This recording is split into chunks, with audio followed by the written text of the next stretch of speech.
Mesdames, Messieurs, chers internautes de SENactu 7, ravi de vous retrouver dans votre émission de Semaine Politique. Aujourd'hui, nous avons un invité à ne plus présenter. Il s'agit d'un membre fondateur de l'AFP. Il n'est tout autre que M. Goumbala. Mamadou Goumbala, bonsoir. Bonsoir, Madame ou Mademoiselle. Bonsoir, Messieurs et Madame les techniciens.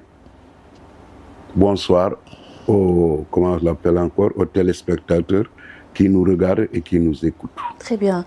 Monsieur Goumbala, au sortir des tournées économiques du président, on a noté lors du conseil présidentiel un président sous une colère noire. Qu'est-ce qu'il explique réellement selon vous?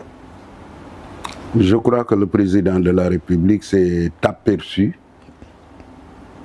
en chemin qu'il a fait que son choix en la personne de Amadou Ba n'était pas un choix optimal. Parce qu'on constate que dès qu'il a choisi Amadou Ba, on a vu que beaucoup des membres très influents de l'APR et des gens qui avaient à travailler avec le président pendant des années se sont offusqués et ont quitté l'attelage présidentiel pour créer en quelque sorte leur propre sillon. Et ils sont tous candidats déclarés à l'élection présidentielle.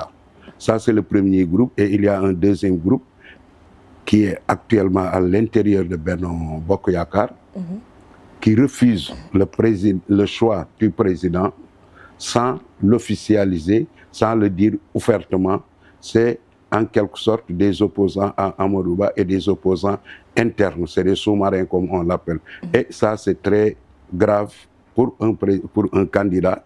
Et le président s'est aperçu de tout ça et il a vu que lors de son déplacement à l'intérieur du pays, ces gens-là ne se sont pas bien mouillés le maillet en ce sens qu'ils n'ont jamais voulu expliquer les réalisations du président. Les réalisations du président sont ignorées et en politique, la propagande est souvent nécessaire pour montrer d'abord ce qu'on a fait et aussi pour désarçonner les opposants comme moi et d'autres qui en quelque sorte ne font que critiquer l'action du président de la République. C'est ça qui l'a mis en mal et que le président s'est aperçu qu'il va quitter le pouvoir dans quelques mois.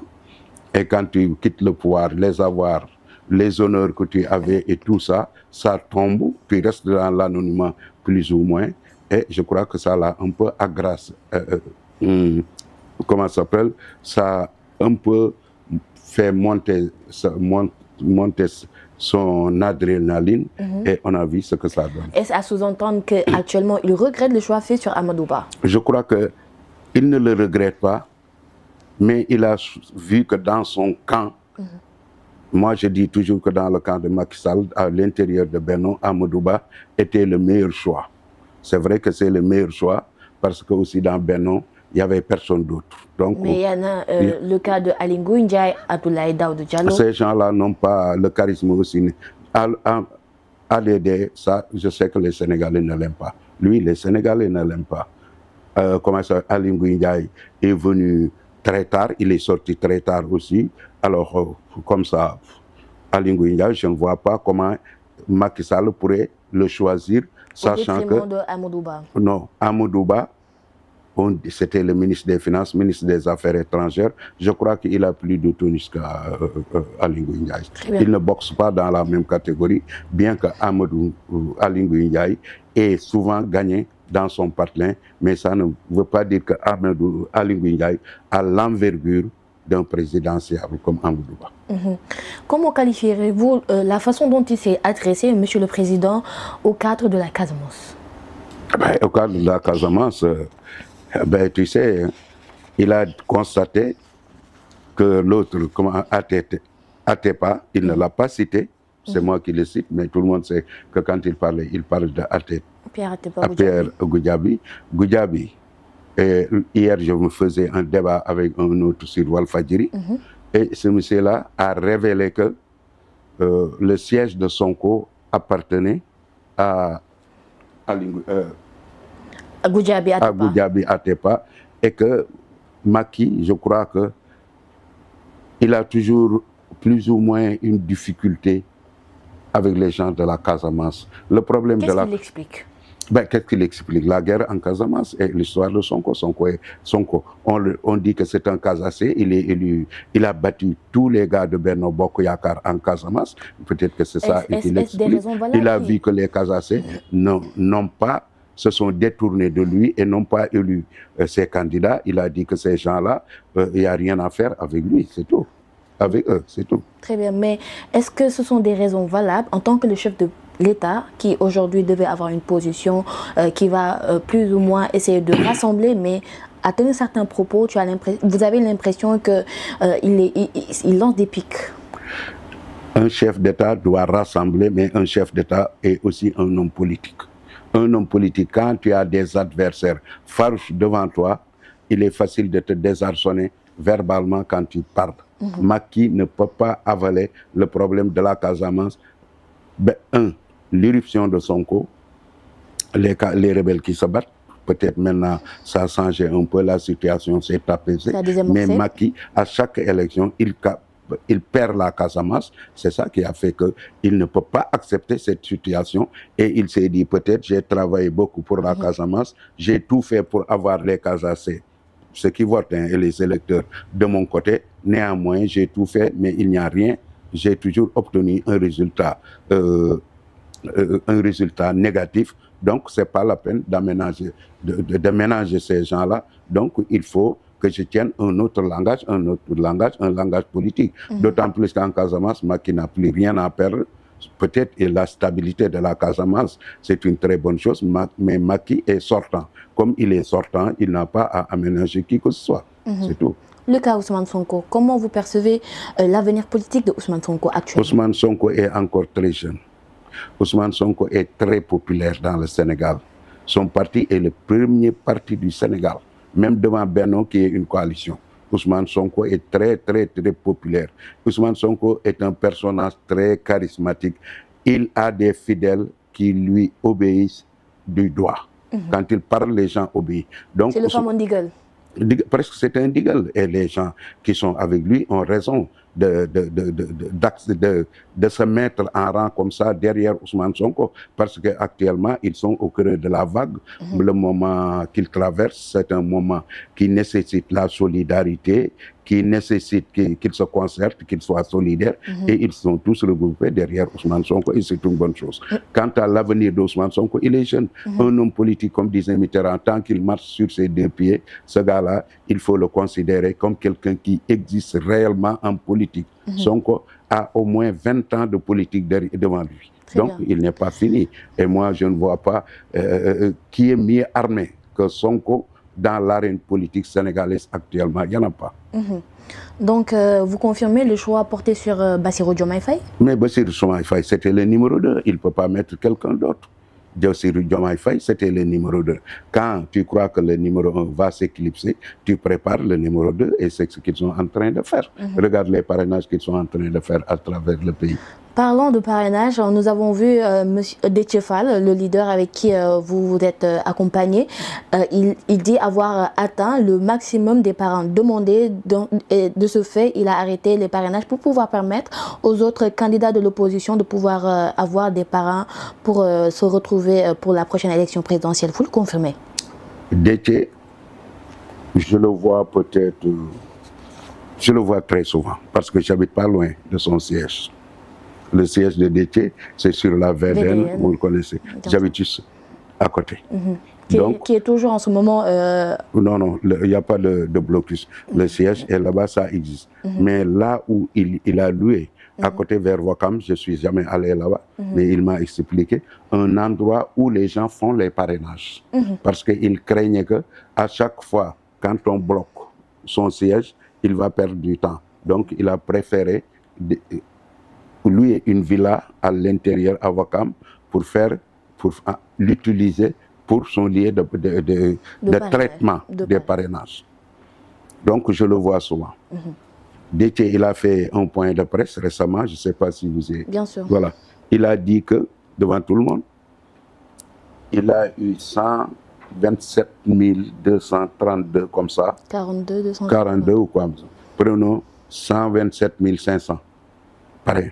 Il a certifié, c'est des parrainages certifiés parce qu'il a eu à utiliser un système de traitement et de filtre des parrainages. Pour éviter les doublons. Donc, pour éviter les doublons. Parce que j'ai vu récemment dans le Facebook qu'il y a 3 sortes de doublons. Les doublons internes, les doublons externes et les doublons qui sont dus à une mauvaise écriture du nom de la personne. Par exemple, quand on met Marème, tu le mets avec M, petit m, c'est automatiquement rejeté. Donc, il faut le mettre avec M majuscule. Donc, ça, c'est des trucs voilà, que les gens ne connaissent pas. Donc, il va traiter. Il a traité tout ça et il s'est retrouvé avec 127 000, à peu près 300 parrains. Il a dit maintenant, moi qui vous parle, je n'ai pas parrainé Déthié, je n'ai parrainé personne pour le moment. Peut-être je vais parrainer les gars de Pastef qui sont actuellement en train de collecter. Donc, tu vois, si je ne parraine pas Déthié, c'est que vraiment Déthié n'en a plus besoin. Il n'est pas dans le besoin de collecter encore des parrainages. Qu'est-ce qu'il a dit? Il a dit à ceux qui étaient sur le terrain, allez parrainer les autres, mais pas moi. Donc, ça dénote que Déthié n'est pas un homme égoïste. Il n'a pas voulu assiéger le marigot, comme on dit en quelque sorte. Ce que l'APR a fait, partout il draine 600, 700, 300, 400 000 parrainages par région et consorts pour faire en sorte que le puits, comme on dit, s'assèche et qu'il n'y ait plus de parrainage sur le terrain. Donc, Déthié n'est pas dans cette situation et il n'est pas égoïste. Il permet à ce que les autres qui n'ont pas encore parrainé et qui voulaient le parrainer, parrainent d'autres comme les autres candidats que vous entendez crier et qui demandent le report de la présidentielle, ce qui veut dire qu'eux, ils ne sont pas prêts, ils n'ont pas de parrainage. Donc, Déthié leur donne en quelque sorte un coup de pouce. Donc, cela veut dire que Déthié est en quelque sorte au-dessus de la mêlée de la politique politicienne.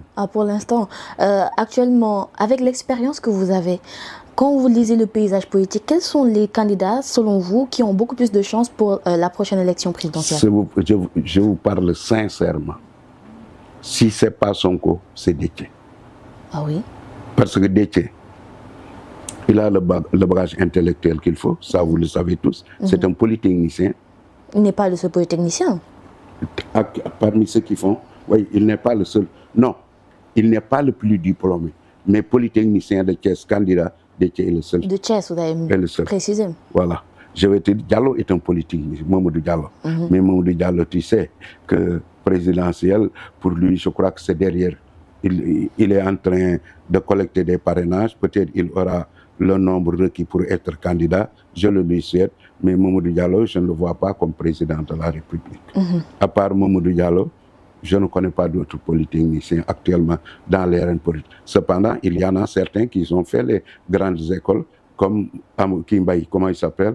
Il a fait HEC, qui est considéré comme une grande école. Et il a été Premier ministre, donc c'est un intellectuel de haut niveau, qui est confirmé dans le travail privé, qui est confirmé dans le privé. Et Abdourahmane Diouf. Oh, Abdourahmane, tu sais, moi, je ne peux pas te dire, t'affirmer, vraiment. Pourquoi? Mais ces gens-là, ça, je les connais. Parce qu'en fait, Abdourahmane et Déthié Fall, ils ont presque cheminé ensemble aux côtés Non, ils ont cheminé ensemble à côté de Idriss Seck. Mais Abdourahmane Diouf était à Bruxelles, lui, il était au Sénégal. Donc, Abdourahmane, je ne sais pas. À vous entendre, c'est Déthié Fall qui connaît le plus ce dont le pays a besoin. Déthié, il a l'expérience au niveau de l'Assemblée, il a fait 5 ans en tant que parlementaire. Je vois tout de suite là, et je le lui ai montré, des produits de l'entreprise Enema. L'entreprise Enema, c'est Déthié qui a monté ça. Et que Enema, je crois, que fait actuellement 7000 employés. Donc, c'est une unité agroalimentaire qui est très importante. Et c'est Déthié qui a été à la base, pas tout seul, mais avec d'autres. Donc, on peut dire que Déthié, quand même, dans ce domaine-là aussi, il a une expérience. Et ce que nous voulons au Sénégal actuellement, il faut booster l'industrie sénégalaise pour créer des emplois. L'agriculture, mais l'industrie. Donc, Déthié a une expérience dans ce domaine et des relations internationales. Parce que il était le directeur technique de NMA, c'est lui qui sortait pour travailler, pour traiter et travailler avec les grands groupes qui étaient fournisseurs de NMA. Donc cette expérience aussi, c'est une expérience quand même qu'on peut verser en quelque sorte. Pour légitimer aujourd'hui voilà, sa candidature. Ah oui, comment vous trouvez la nouvelle coalition dénommée FIT, Front pour l'inclusivité et la transparence? Mais c'est une bonne chose. Mais je crois que oui, c'est une bonne chose parce que c'était comme l'autre. Yewwi Askan Wi. Non, non, c'était pas comme Yewwi. Yewwi, c'était une coalition politique. On allait ensemble à des élections. Là, on ne va pas à des élections. Ça, c'est pour défendre... Pour l'inclusivité, la transparence. Voilà, la transparence. Pour garantir la transparence et l'inclusivité des élections, c'est ça. Ça, c'est une arme de bataille. Ce n'est pas la même chose. C'est comme l'autre à l'époque avec Abdoulaye Wade. Comment elle l'appelait encore? Il y avait une coalition entre tout le monde au temps d'Abdoulaye Wade qui était aussi... M23? Non, non, c'était pas ça. Et cette coalition-là que tu vois FIT, c'est pour contrôler le processus électoral, faire en sorte que les gars ne trichent pas et comment ça s'appelle, que les élections soient sincères, le verdict qui sera sorti des urnes soit le verdict véritable. C'est pour ça. Ce n'est pas une coalition pour mettre tel parti devant ou autre. Tandis que Yewwi, c'était une coalition au départ pour les élections, aller ensemble aux élections municipales, aller ensemble aux élections législatives et après les élections présidentielles, on avait dit chacun va de son côté. Donc, c'est des candidatures multiples pour les présidentielles. Tandis qu'ici, ce n'est pas des candidatures, c'est pour contrôler le bureau de vote, contrôler le processus électoral et faire en sorte que le verdict qui sorte des urnes soit un verdict sincère. Ce n'est pas la même chose. Comment vous avez apprécié la dernière fois les pastéfiels, si on ose le dire, leur réaction après qu'on ait confirmé la dissolution du parti Pastef? Parce que beaucoup s'attendaient à ce que le pays soit en feu et en flammes, mais heureusement, le calme est resté. La réaction des Sénégalais souvent est difficile à interpréter. On ne peut pas savoir ce que les gens vont faire à tel moment. Mais je crois que si le pays était à feu et à sang, d'abord, ce n'était pas possible parce que les Sénégalais ne veulent pas qu'on verse comme ça dans la violence parce qu'on a dissous un parti. Dissolution du parti de Pastef, c'est une dissolution arbitraire. Tout le monde l'accepte et tout le monde le dit. Mais il y a une chose, ce n'est pas parce qu'on a dissous un parti qu'on va brûler le Sénégal. C'est une mesure injuste. Mais on va vers des élections. Ceux qui sont contre la dissolution du parti, mais du Pastef, eux, ils ont l'occasion maintenant d'affirmer leur désaccord vis-à-vis de cette dissolution parce que le Pastef a un candidat. C'est tout. Tout simplement. Ouais. En tout cas, c'était un plaisir de vous recevoir dans notre plateau, Semaine politique. Nous vous laissons donner votre dernier mot pour les téléspectateurs. Merci. Je remercie beaucoup les Sénégalais qui sont à l'intérieur du pays et je remercie aussi les Sénégalais de la diaspora. Je crois qu'ils vont tous se mobiliser parce qu'ils se sont mobilisés avec Guy Marius. Je crois que cette fois, ils vont aussi se mobiliser pour parrainer Pastef. Parce que le parrainage de Pastef, c'est très important. Si Pastef arrive à avoir 2,5 millions, 2 millions, 3 millions de parrains, cela signifie que le Pastef est largement majoritaire dans ce pays. Parce que c'est le candidat qui récolte 2 millions de votes, il passe d'office au premier tour. Donc, les gens qui parrainent Pastef, je leur demande, si vous parrainez Pastef, votez pour Pastef. Mais ne parrainez pas et après vous ne votez pas. Ça n'a pas de sens. Et je dis aussi à ceux qui ont parrainé Déthié et à ceux qui parrainent les autres, parrainer veut dire voter pour le candidat que vous avez choisi. Parce que sinon, ce sera une déception pour lui. Et ce genre de déception, ça casse le moral et ça casse l'élan du parti et de la personne qui est le président du parti. Et voilà, nous sommes arrivés au terme de notre émission. C'était un plaisir de recevoir sur notre plateau M. Mamadou Goumbala, membre fondateur de l'AFP, Alliance des Forces de Progrès. Nous vous donnons rendez-vous pour un autre numéro de Semaine Politique avec un autre invité. D'ici là, portez-vous bien et surtout, n'oubliez pas d'activer la cloche de notification pour être informé en temps et en heure.